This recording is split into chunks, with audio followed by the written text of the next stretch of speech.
నేను అర్థం చేసుకున్నా మేము కొంతమంది దృఢ సంకల్పంతో ఉన్నాం కానీ ఎంతమంది ఇంత దృఢ సంకల్పంతో ఉండగలుగుతామో మీరే ఆలోచించాలి.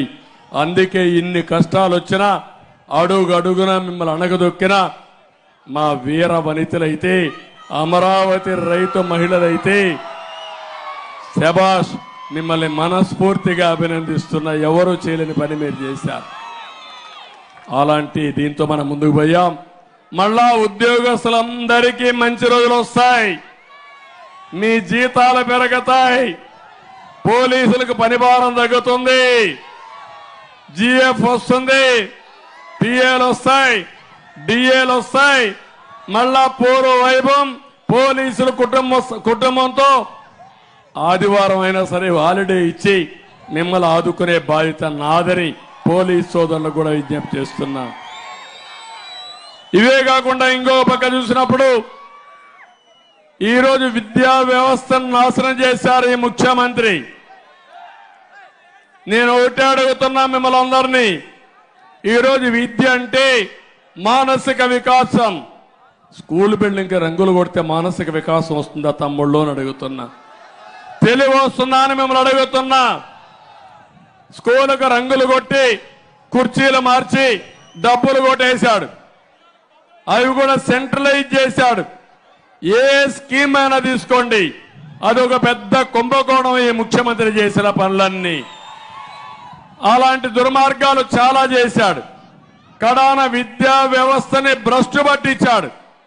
నేను ఇక్కడనే విట్టు, అదే మరి ఎస్ఆర్ఎం, అమృత్ ఇలాంటి వరల్డ్ క్లాస్ ఇన్స్టిట్యూషన్స్ ని, దేశంలోనే టాప్ యూనివర్సిటీని, దేశంలో అత్యున్నతమైన యూనివర్సిటీలు 10 ఉంటే 10లో 7-8 అమరావతికి రావాలి.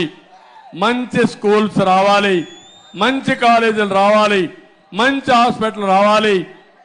అమరావతి ఒక నాలెడ్జ్ హబ్గా తయారు కావాలని, నాలెడ్జ్ ఎకానమీ ఇక్కడి నుంచే ప్రారంభం కావాలని ఆలోచించాను. అవి ఎంత నాశనం చేసే పరిస్థితికి వచ్చాడు.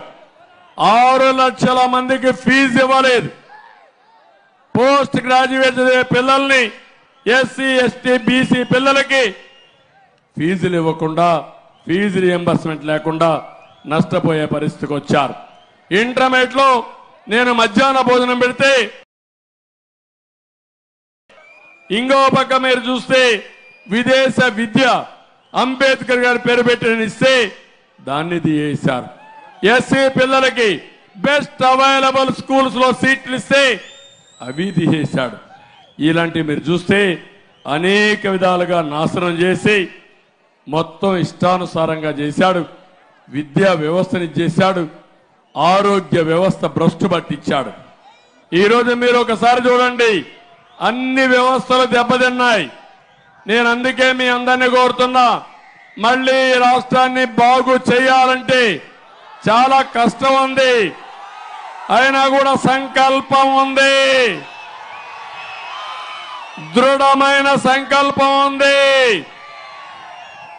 సంక్షోభం ఒక అవకాశం.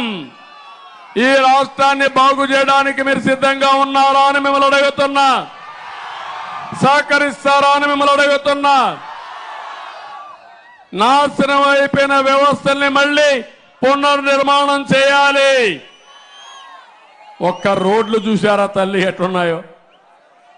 రోడ్లు గుంతల పోడ్చలేని ఈ సైకో 3 రాజధానులు కడతాడంట. ఎవరిని మోసం చేస్తారో అర్థం కాలేదు.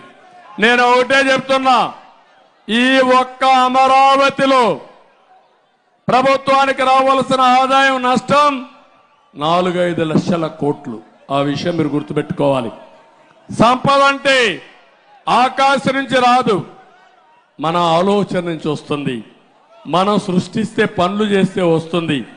మంచి రోడ్డు వేస్తే ఒక ఇండస్ట్రీ వస్తుంది, మంచి సిటీ కడితే పరిశ్రమలు వస్తాయి, అదే సమయంలో యూనివర్సిటీలు వస్తాయి, కాలేజీలు వస్తాయి, కన్స్ట్రక్షన్ జరుగుతుంది.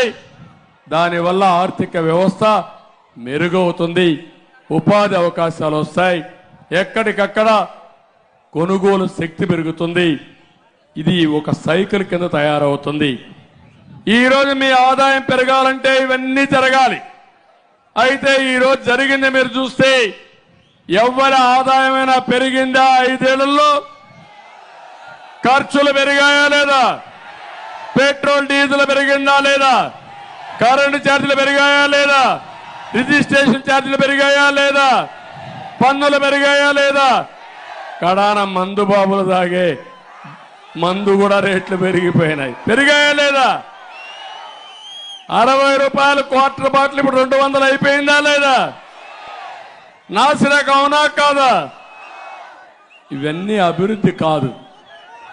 ఆ విషయమే చెప్తున్నా. అందుకే ఒక్క అమరావతి సరిగా చేసుకొని ఉంటే హైదరాబాద్ని ఇదే మారిగా ఒక్క ఎగ్జాంపుల్ చెప్తున్నా. హైదరాబాద్లో 95లో నేను ప్రారంభించినప్పుడు హైటెక్ సిటీ ప్రాంతంలో ఎకరా ₹1,00,000.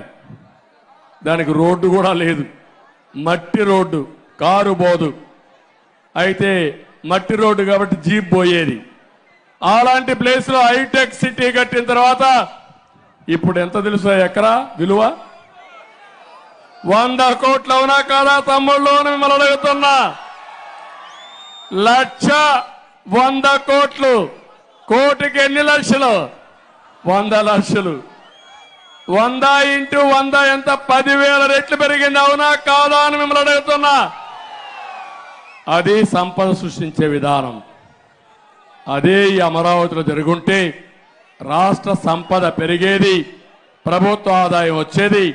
అందుకే సంపద సృష్టిస్తా, ఆదాయం పెంచుతా, పేదవాళ్లకు ఆదాయాన్ని పంచుతానని మరొక్కసారి మీ అందరికీ హామీ ఇస్తున్నా. పేదరిక నిర్మూలన ధ్యేయం. అందుకే